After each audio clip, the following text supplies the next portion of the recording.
Kwalebu was, I think, 380. 380 Ghana cedis. Yes.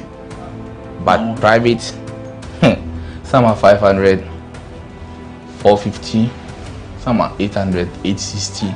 Per session, yes. You have to do 2 every week. Yeah. Even if someone earns 5,000 Ghana cedis every month, that person cannot keep paying 380 cedis 3 times a week for dialysis. Majority of the people who need dialysis to survive in Ghana don't even earn half of the amount mentioned. Some people battling organ diseases end up losing their jobs because their companies cannot keep paying them for always being absent. How are these people expected to afford the monies needed for dialysis as well as other expenses, talk less of the huge amounts they have to come up with for transplantation surgeries outside Ghana when they get donors? It is because of these people that GhanaWeb in August 2023 launched the organ donation legislation campaign to push for the country to pass a law that will guide organ harvesting and transplanting. As Kwalebu plans to increase dialysis fees, the situation requires quicker attention and action. And so, we must get Parliament to start discussing the organ donation bill and pass it into law. Now, when this bill is passed, more lives will be saved and the financial burden on patients would be reduced. And that is why we need you to join us on this campaign. Join the campaign by sending a 1-minute video of yourself sharing why Ghana needs a legislation on organs of job creation, skills development, and a better and robust, resilient economy will present such a hollow budget, Mr. Speaker. It is very disappointing to say the least, Mr. Speaker. Oh, yes. Mr. Speaker, I've gone through the budget, and unfortunately, it fails to capture how these promises will be fulfilled, Mr. Speaker. Oh. Mr. Speaker, this budget, Mr. Speaker, this budget is full of contradictions. Listen to wisdom. Misplaced priorities and falsehood, Mr. Speaker. Mr. Speaker, it seems as though we are back to the era of Ethiopia or the dead goat syndrome, Mr. Speaker. Oh. Because the more Ghanaians complain about their plight, it seems the president is more energized to do exactly what Ghanaians are unhappy about. Oh. Mr. Speaker, the very first decisions that the president took was to terminate employment, Mr. Speaker.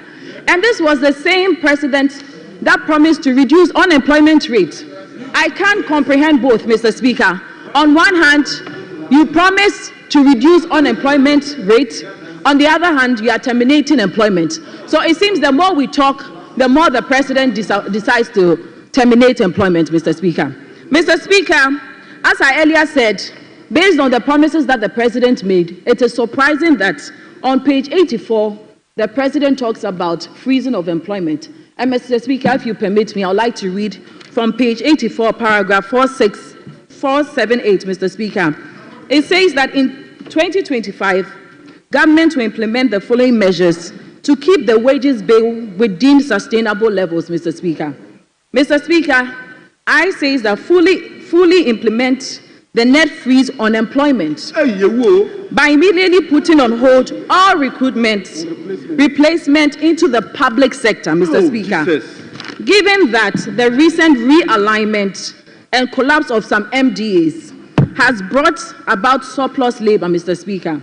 It further says that in this regard, there will be no extension of contracts of all public offices except in education.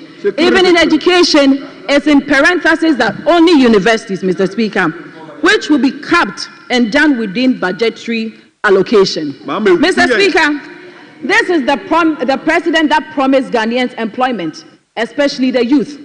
As I said earlier on, I cannot comprehend how a president will promise jobs and put a freeze on employment. Mr. Speaker, as we speak right now, There's a freeze on embargo on employment in critical areas such as health. Mr. Speaker, according to the WHO, the ratio of patient to doctor is 1 to 1,000. Currently, Ghana is doing 1 to 6,000. So then I don't understand why we are far behind, and the president will not find it necessary to employ people, Mr. Speaker, in such a critical area. Mr. Speaker,